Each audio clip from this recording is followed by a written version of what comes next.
მოგესალმებით, ძვირფასო მეგობრებო, სვენელებო. დღეს მე თქვენ შემოგთავაზებთ ისმაილ პელესის ვიდეოს, სადაც ის საუბრობს დედამიწის 12 ვარსკვლავური კარიბჭეების გამო ბრძოლაზე. მას დავიწყოთ. მე მინდა დავიწყო შეკითხვით, რომელიც მე დამისვესო სვენელებმაო, მართალია რომ წარმომადგენლები გალაქტიკური ფედერაციების და მიწიერი ალიანსისო აკონტროლებენო ყველა 12 ვარსკვლავურ კარიბჭეს დედამიწაზეო. ხო, მე ფიქრობდიო რომ მასე იყო ყველა 12 კარიბჭეს აკონტროლობდნენო ალიანსის და ფედერაციის წარმომადგენლებიო, მაგრამ როდესაც მე გავიმგზავრეო საბჭოზე მანდელველთან და ტორთან და მან მითხრაო რომ მე-10 ვარსკვლავური კარიბჭე, რომელიც ახლა განლაგებულია ირანში, აღდგენილიაო. მაგრამ არის კიდევ 2 ვარსკვლავური კარიბჭეო, რომლის აღდგენა ესაჭიროებაო, რომელსაც ესაჭიროებაო აღდგენა, ანუ ამუშავება. ხო, შეიძლება ზოგი დამტრეული იყოს. მე თქვენ დაგიდეთ ვიდეო კარიბჭეებზე, 1-7 კარიბჭე განახეთ, ზოგი დამტრეულია იქ კარიბჭეები. ხო და თუ დამტრეულია, მაგის აღდგენაც არის საჭირო. და ამ კარიბჭეების აღდგენა იმისთვისაც საჭირო, რომ დედამიწა ხელი შეუწყონ აღმავლობაში და რომ ამანი მოქმედოს, ესე იგი იმდენი ენერგია მიემატოს დედამიწას, რომ მე-5 განზომილებასაც გადაცდეს. დღევანდელ პრეზენტაციაშიო ამბობს ისმაილ პელესი, მე მოგიყვებითო თქვენ ვარსკვლავურ კარიბჭეებზე. და აგრეთვე მინდა თქვენო მოგიყვეთო იმასე, რომ არსებობსო დედამიწის სხვადასხვა ვერსია. და ახლა ჩვენ ხო ცხოვრობთ მესამე განზომილებიან მიწაზე, ხო? და დედამიწა ხო გადადის მე-5 განზომილებაში. არის კიდე 8 განზომილებიანი, არის 12 განზომილები. ნუ არის ახლა ნახოთ, რას მოგიყვება. ხო, საბოლოოთო ამბობს ისმაილი, ჩვენ გვაქვს აგრეთვე 12 განზომილებიანი, მე-12 განზომილებიანი დედამიწა. და ნათელი ძალები, მე მოგიყვებითო იმასე, თუ ნათელი ძალები როგორ მუშაობენო იმისთვისო რომ უსაფრთხოება ამ მიწების უსაფრთხოება დაიცვადო. ხო, და მე გამაფრთხილესო, მე არ მაქვს უფლება გითხრათო თქვენ თუ ეს კარიბჭეები, დარჩენილი კარიბჭეები სად არის? სად არის განლაგებული, სად? მაგრამო მე ნება დამთესო, მოკლედ მოგიყვეთო იმაზე, თუ რა დონეზე არისო ამ 12-ვე ვარსკვლავური კარიბჭეების დაცვა. რაც ეხებაო სივრცეთაშორისო ომს, რომელიც გრძელდება უკვე მილიონი წელი და დაკავშირებულია ვარსკვლავურ კარიბჭეებთან. და საუბარი წავაო მიდისო გალაქტიკური ფედერაციის გავლენის აღდგენაზე დედამიწაზე. და დედამიწის შეყვანა სამყაროს ორგანიზაციაში. უდიდესი კოსმოსი და ამას უწოდებენ ჩვენი კოსმოსური წარმოშობას. და კიდევ ერთი წიგნი მაქვს მე დაწერილი, რომელიც ხსნის საიდუმლო საზოგადოებებზე და რომ და ძმობებზე. საუბარი მარტო იმაზე კი არ არის, საუბარი მარტო დედამიწაზე კი, იმ დედამიწაზე კი არ არის, რომელიც მე-5 განზომილებაში ადისო. არამედ საუბარი იმაშიაო, რომ შედგესო გაერთიანება ამ მიწის და იმ მიწის, რომელიც განლაგებულია მე-12 განზომილებაში. რადგან ჩვენი მიწა იქ დაიბადა როგორც პლანეტა დასახელებით არიმატი. ხო, იმ მე-12 განზომილებიან მიწას ეწოდებოდა არიმატი. ის მერე შემდეგ რომ ვიბრაციულად დაბლად ჩამოვარდა გალაქტიკა ირმის ნახტომთან ერთად. რუსულად ამ გალაქტიკას ეწოდება მლეჩნი პуть. ვინც მე თალყურს ვადევნესო, მე ზოგჯერ ინფორმაცია რომ გაწოდებთო, თქვენ ეს ინფორმაცია ამოღებულია შუმერული ტაბულებიდან და იმ წიგნებიდან, მაგრამ ადრე ხომ დისკებზე იყო და ტაბულებზე წიგნები, ხო ის დაწერილი დარიელების ტექსტებიდანო, რომელიც იპოვესო მონასტერში დორა ტერავერა. ეს არისო ჰოლოგრაფიული ჩანაწერები. და თუ ჩვენ დავუბრუნდებითო დაფარულ ეზოტერიკულ ტრადიციებსო, უпростоრად საიდუმლო ეზოტერიკულ ტრადიციებსო, რომელიც დაკავშირებულია მისტიკური სკოლების სწავლებებთან, შეიძლება შეამჩნიო განმეორებითი ფრაზები წმინდა კარიბჭეებზე, რომლებიც დაყრილია, განლაგებულია უпростоრად მთელი სოფლიოს მასშტაბით. და ეს კარიბჭეები ცნობილია სხვადასხვა სახელწოდებებით. მაგალითად, ზოგი ხალხი ამ კარიბჭეებს უწოდებდნენ ღმერთების კარიბჭეებს. რასაკვირველია პატარა ასოებით, რადგან ჩვენ ვიცით, რომ ღმერთები ძველ მითოლოგიაში ესენი სხვა რავინ არის, ესენი არიან უცხოპლანეტელები. ხო, ზოგი ადამიანი მათ უწოდებდა ცის სტალპами небес, სტოლპი. თვითონ ხო, ახლა შევიხედე ინტერნეტში ზეციური სვეტები. მათ უწოდებდნენ ზეციური სვეტები. უწოდებდნენ აგრეთვე კოსმოსურ ხიდებს მათ, აგრეთვე ვარსკვლავურ კარიბჭეებს მათ, ხო, ამ ღმერთებს პატარა ასოებით, ამ უცხოპლანეტელებს გულისხმობდნენ. ხო და მასეცა ეს ეროწოდებული ღმერთები, ანუ უცხოპლანეტელები ემსახურებოდნენ ამ მიზნებს. თანამედროვე მეტაფიზიკურ წრეებში, რომლებიც სწავლობენ ინტელექტს, აგრეთვე იუპიტერის საზოგადოებებში ეს ამ ადგილებს უწოდებენ 12 ვარსკვლავურ კარიბჭეს. ეს არის კოორდინატების პლანეტარული სისტემა, რომელიც აერთიანებს ჩვენ სამყაროს მსხვილი კოსმოსური ქსელებით ცივილიზაციებთან. აღდგენილი კოსმოსური მონაცემების თანახმად, რომელიც ვრცელდება მიტიერი კავშირის წევრებს შორის, კაცობრიობა ახლა განიცდის ბოლო ფაზას ხანძლივი და ფარული ბრძოლისა.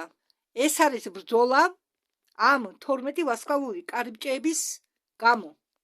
ეს ხსნის ომს ირანში. ჩვენ უნდა დაგვებრუნებია მე-10 ვარსკვლავური კარიბჭე, რომელიც განლაგებულია ირანის ტერიტორიაზე, აბადონის კარიბჭე.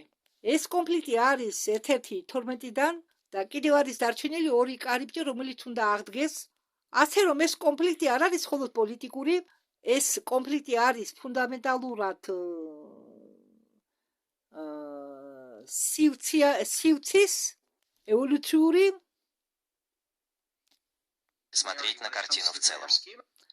თუ საერთო ჯამში, საერთო სურათს დახედავ, მაგრამ მიზეზი იმაში დევს, რომ ვინც აკონტროლებს ამ კარიბჭეს, ვინც აკონტროლებს იქნება ამ 12 ვარსკვლავურ კარიბჭეს, ბუკვალურად აქვს ზეგავლენა ენერგეტიკულ სიძლიერეზე. ეს გზა, რომელზეც ცნობიერება, დროის ხაზები და აგრეთვე ცივილიზაციებიც კი ურთიერთკავშირში არიან მიწასთან. და მე ვთვლი, რომ როდესაც კაბალამ შექმნა ცერნი, ეს საუბარია დიდ ანდროიდულ კოლაიდერზე. ეს კოლაიდერი მოქმედებდა კავშირში რამდენიმე კარიბჭესთან, რომლებსაც ისინი აკონტროლებდნენ. ეს ცერნი, ანუ ეს ანდროიდული კოლაიდერის ცენტრი, რომელიც აჩენდა სიღრმეში 150 მეტრომდე მგონი, ხო, თუ არ ვცდები, შეიძლება მეტია. ამათ კავშირი ჰქონდათ, უბრალოდ ეს კოლაიდერი დაკავშირებული იყო ყველა კარიბჭესთან. და სხვა ამ კარიბჭების დახმარებით ისინი შემდეგ რომ გამოსულიყვნენ რამე დაკავშირებული იქნებოდნენ. ხო, საერთოდ მოქმედი კარიბჭე დაკავშირებულია სხვა სამყაროებთან. და როდესაც მოვა დრო და ამ კარიბჭების დახმარებით ხალხი გადაადგილდებოდეს იქნება სხვადასხვა ცივილიზაციები, ხო? ჩვენ წავალთ სტუმრად სხვა სამყაროში, იმ სამყაროს წარმომადგენლები მოვლიან ჩვენთან სტუმრად. ჩვეულებრივი მოგზაურობა იქნება, როგორც ახლა მოგზაურობს ხალხი ერთ ქვეყნიდან მეორეში. თავიდან ეს 12-ვე კარიბჭე არ იყო შექმნილი არც ერთი ცივილიზაციით. ეს კარიბჭეები გაჩნდა ატლანტიდამდე და ლემურიამდე. თვლიან, რომ ეს მიწიერი ვარსკვლავური კარიბჭეები არისო როგორც ნარჩენი უფრო ძველი კოსმოსური ცივილიზაციებისა.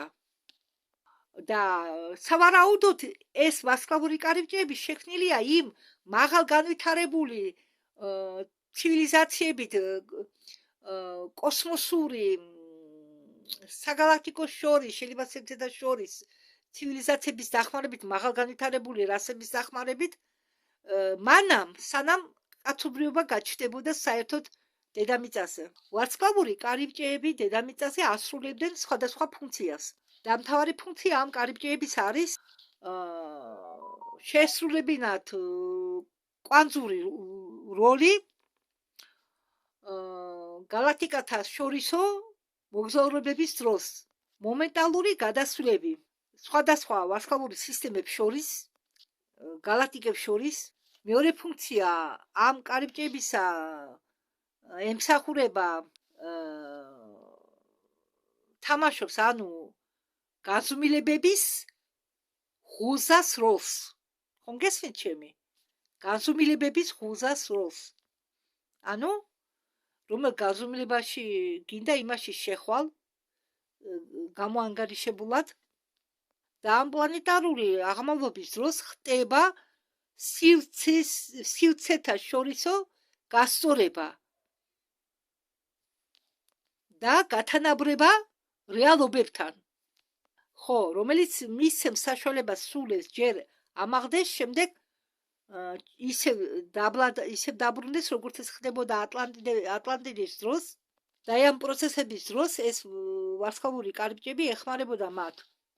კიდევ ეს ვარსკვლავური კარიბჭეები ეხმარებიან დედამიწას სტაბილიზაციაში ციკლების დროს. და მესამე ფუნქცია ამ კარიბჭეებისა არის ენერგიების რეგულაცია. რაც კი ენერგიები მოდის დედამიწაზე, ამ ენერგიებს რეგულაციას უკეთებს. და აქედან გამომდინარე, ამას იყენებდნენ იმისთვის, რომ ბალანსი დაემყარებიათ ელექტრომაგნიტური და კრისტალური ბადებს შორის. და ეს ხსნის იმას, თუ ატლანტიდის დროს რატომ მიდიოდა სასტიკი ბრძოლები ჩვენ ტერიტორიაზე.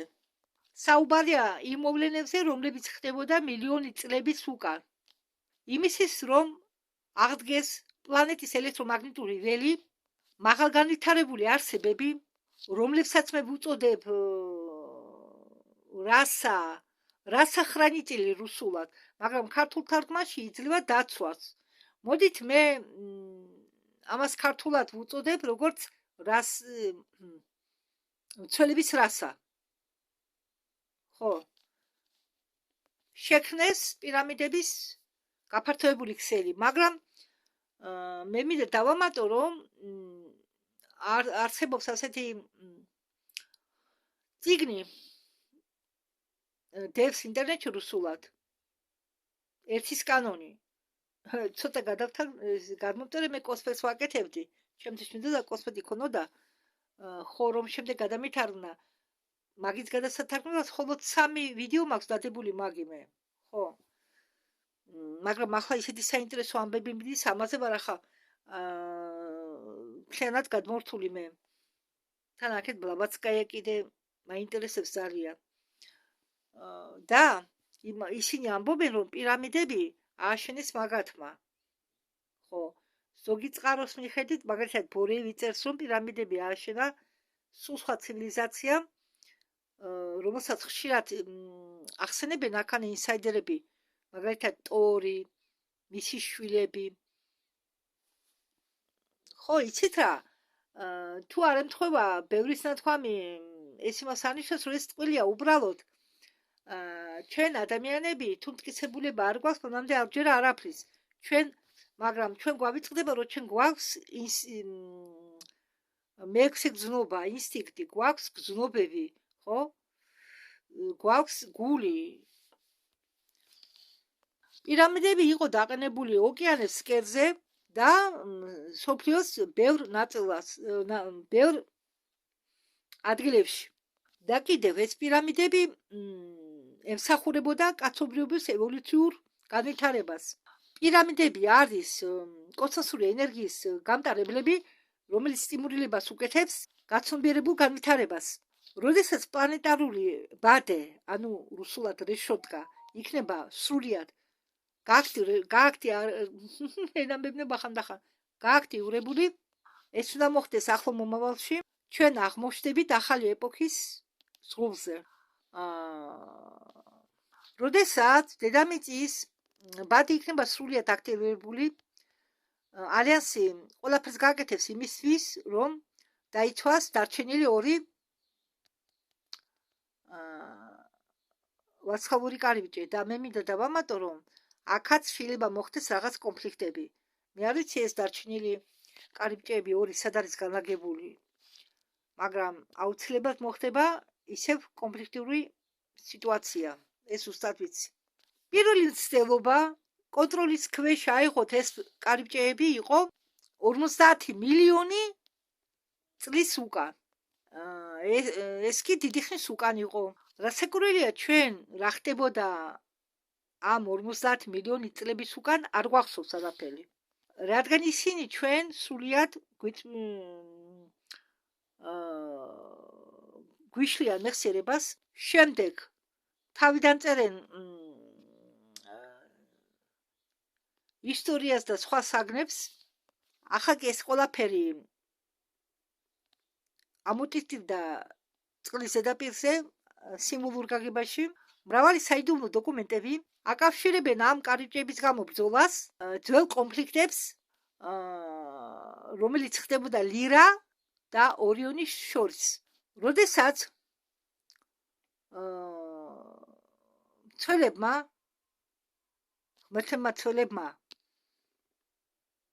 შექმნეს ეს კარიბჭეები, ამას შეეძლო გავლენა მოეხდინა სავაჭრო კოსმოსურ გზებზე, სისტემებზე და გალაქტიკებზე, ცდომის წერტილზეც გაზომილებაში. შეეძლო გავლენა ქონოდა აგრეთვე 12-ვე გაზომილებიან ფენაზე და ევოლუციონურ გზაზე კაცობრიობისა. თურმე ატლანტიდის დაღუპვის შემდეგ, ატლანტიდის უბრალოდ დაცემის შემდეგ, პირველად არ ვკარგავთ ცნობიერებას. თურმე. ესე იგი, ჩვენ კაცობრიობას, ჩვენი სახით, ბევრჯერ დაუკარგავს ცნობიერება. შეიძლება ჭკუაც. იყო სხვა ომებიც, რომლებიც მიდიოდა მილიონი წლების წინ, სანამ ატლანტიდა გაჩნდებოდა და ამა ყველაფერმა მიიყვანა იმ შედეგამდე, რომ ჩვენ დავკარგეთ ჩვენი სულიერი მდგომარეობა. ან როდესაც ჩვენ ვიყავით დაკავშირებული ერთიანი ქსელით აბსოლუტთან, ცოცხალ აბსოლუტთან და შემდეგ ჩვენ გავიყავით და ეს კავშირი შეწყდა. 1000 წლეულის განმავლობაში რამდენიმე ერთმანეთში მებრძოლი დაჯგუფებები ცდილობდნენ დაემყარებიათ კონტროლი ამ კარიბჭეებზე. ეს ხსნის იმას, რომ წარსულში ბაბილონის საძმო მარდუკი ენკეს ვაჟი ნიმროდის მეშვეობით ცდილობდნენ კონტროლი მიეღო რამდენიმე კარიბჭეებზე. მაგ დროს ბაბილონი იყო განლაგებული ირანში, მაპატიეთო ბოდიშიხტის პერეზი, მაგ დროსო ბაბილონი იყო განლაგებული ერაყში. ეს არის საჭირო, რომ კონტროლი კონდესო მეათე კარიბჭეებზე და ამდაგვარად მათ მიიღესო კონტროლი მეათე კარიბჭეზე. ეს ყველაფერი მოხდაო ნიმროდის გამო, მაგ დროს ბნელი ძალებიო გაიმარჯვენო, მაგრამ კარიბჭეების გამო კონტროლზე მიდიოდო ძალიან ხანძლივი ბრძოლა. მაგრამ ამ დაჯგუფებების ნაწილმა ბეჭედი დაადეს ან ვანდალიზმი, შეიძლება ითქვას, რომ ვანდალიზმი აწარმოეს, დაარღვიეს ბადის რაღაც ნაწილები. აქ საუბარიაო, აქ მე შემიძლია ვთქვა, რომ აქ საუბარიაო იმ ორას ანგელოზზე, გახსოვთ მე ენოქის წიგნი რომ გადაგითარგმნეთ, ხო, იმ ორას ანგელოზებზეა საუბარი. და ნეგატიური ანუნაკების გამო, იმისთვის რომ ანუ ამის შედეგად ცნობიერება ცოტა შეერყა კაცობრიობას და ეს ანუნაკების თავია ყველაფერი იმისთვის რომ კაცობრიობა გამოიკეტა დაბალი ცნობიერების ციხეში და რომ ხელი შეეშალათ დედამიწისთვის გაერთიანებულიყო უფრო მასშტაბურ გალაქტიკურ საზოგადოებასთან. ასე რომ ამის გამო დედამიწა არაერთხელ ყოფილა каранტინის ზონაში. უბრალოდ არაერთხელ ყოფილა გამოცხადებული каранტინი იმ დროს დედამიწაზე.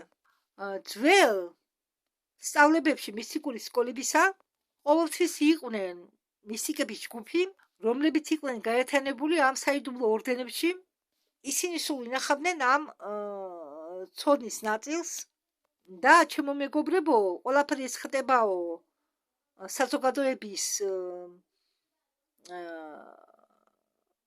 საზოგადოებისთვის გახსნილი ამ მისტიკების დახმარებით.